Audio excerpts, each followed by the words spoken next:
চুরি, রাসায়নিক চুরি।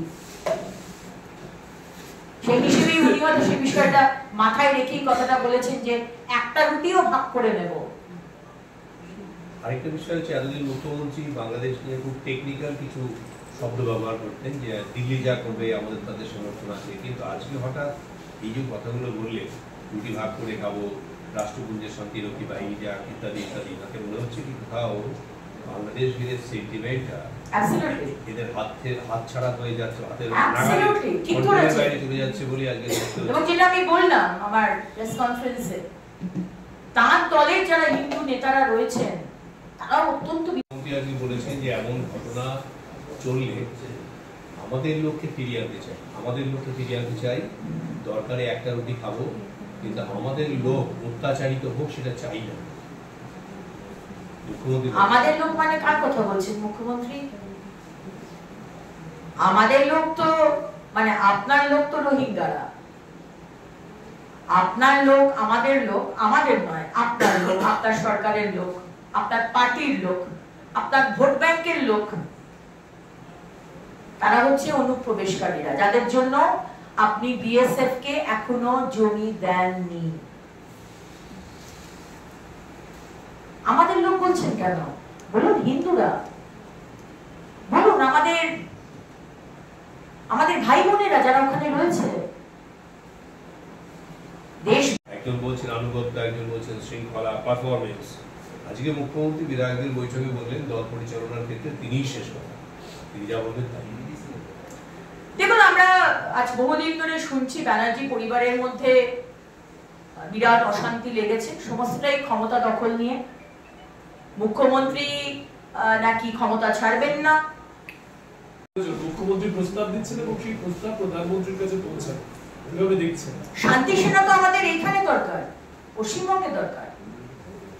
ইউএন পিস কিপিং ফোর্স দরকার নেই, শান্তি সেনা পশ্চিমবঙ্গে দরকার, মুর্শিদাবাদে দরকার, মালদাতে দরকার, কুচবিহারে দরকার, উত্তর 24 পরগনা, দক্ষিণ 24 পরগনাতে দরকার, আমাদের পশ্চিমবঙ্গে দরকার।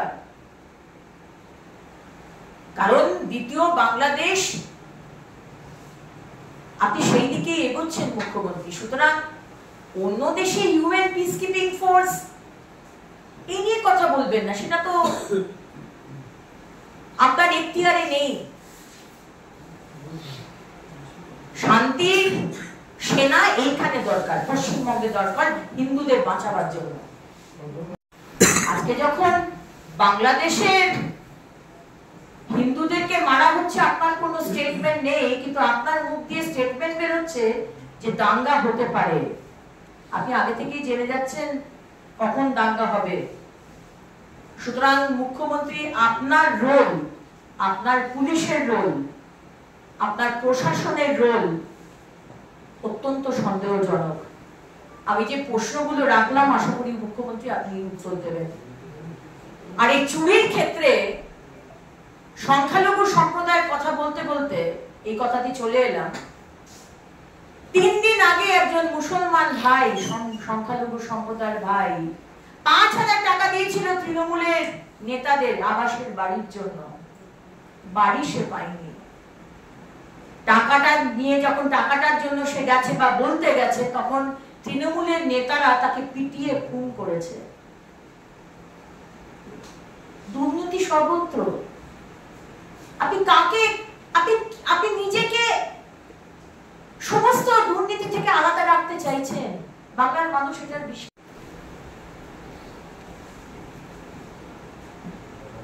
কিছুক্ষণ আগে মন্ত্রীগোষ্ঠীর সঙ্গে তিনি বৈঠক করেছেন।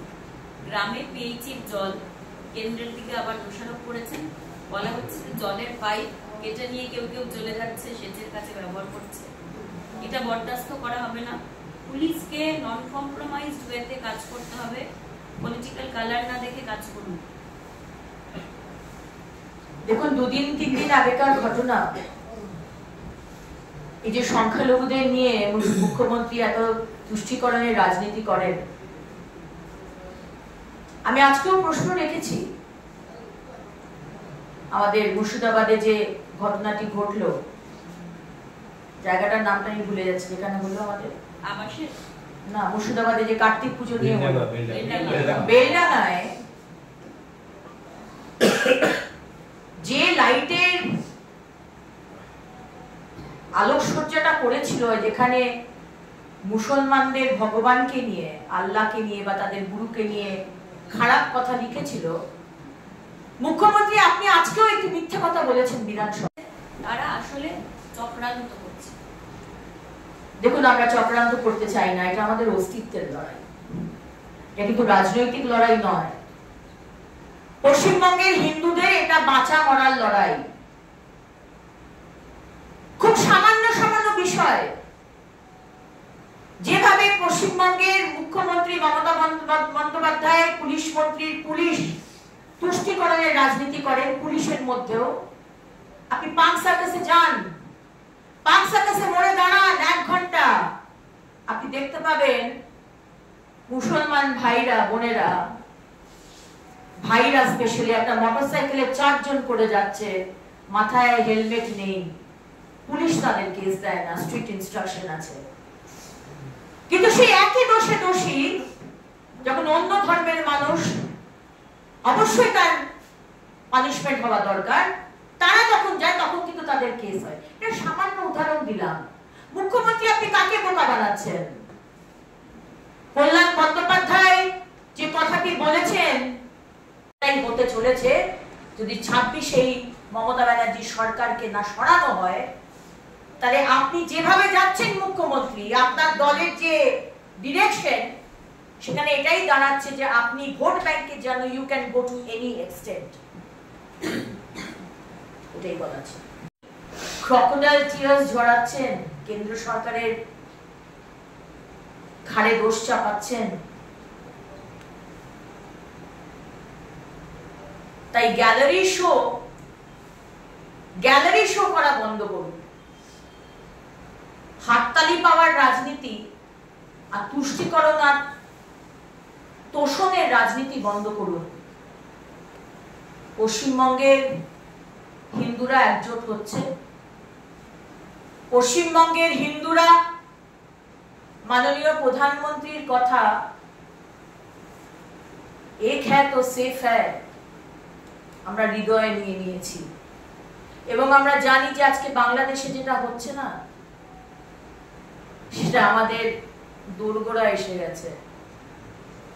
আজ যদি মমতা ব্যানার্জি আপনার মতো নেতৃত্ব, অখিলেশের মতো নেতৃত্ব, হেমন্ত সোরেনের মতো নেতৃত্ব, কেজরিওয়ালের মতো নেতৃত্ব, রাহুল গান্ধীর মতো নেতৃত্ব, যারা হিন্দুদেরকে ওই ইংরেজদের মতো ডিভাইড অ্যান্ড রুল পলিসিতে ধর্ম, জাত, বর্ণ সবসময় ভাগ করে রাখতে চেয়েছেন, আর নয়। আজকে ফেডারেল স্ট্রাকচার কেন্দ্র সরকারের খুব সম্মান দেখাচ্ছে না। যখন তিস্তার ট্রিটি হয়েছিল তখন আপনি কি করেছিলেন মনে আছে? কেন্দ্র সরকার যে চুক্তি করেছিল আপনি তার অসম্মান করেছিলেন, আপনি মানেননি। আর সেই সময়তে কংগ্রেসের মনমোহন সিংজি সরকার ছিল, আপনি তাকে অপেক্ষা করিয়েছিলেন, এতটা অসম্মান আপনি করেছিলেন। মাননীয় মুখ্যমন্ত্রী, আপনি এবং আপনার সরকার তুষ্টিকরণের রাজনীতি করেন, এবং সেই কারণে আজকে আপনি আবার করে রাজনীতি করছেন। মুখ্যমন্ত্রী, আপনি বলেছেন একটা রুটি আমরা ভাগ করে নেব, ওই দেশ থেকে যারা আসুক অসুবিধা নেই, আমরা একটা রুটি ভাগ করে নেব। আপনার বলতে অসুবিধা কোথায়? হিন্দু কথাটা বলতে অসুবিধাটা কোথায়? আপনি একবারও কিন্তু হিন্দু কথাটা উচ্চারণ করছেন না, আর একটা রুটি ভাগ করে নেবার কথা বলছেন। আপনি কোথা থেকে একটা রুটি ভাগ করে নেবার কথা বলছেন? আজকে দ্বিতীয় বাংলাদেশের মতো পরিস্থিতি হয়ে গেছে আজকে পশ্চিমবঙ্গ, যেখানে আপনি রোহিঙ্গা অনুপ্রবেশকারীদের ঢুকিয়েছেন। পশ্চিমবঙ্গের মানুষ তারা খেতে পাচ্ছে না, আপনি আবার ওখান থেকে বলছেন नियमित अपडेट एवं दुनिया भर की ताज़ा खबरों के लिए हमारे फेसबुक पेज को फॉलो एवं यूट्यूब चैनल को सब्सक्राइब करें।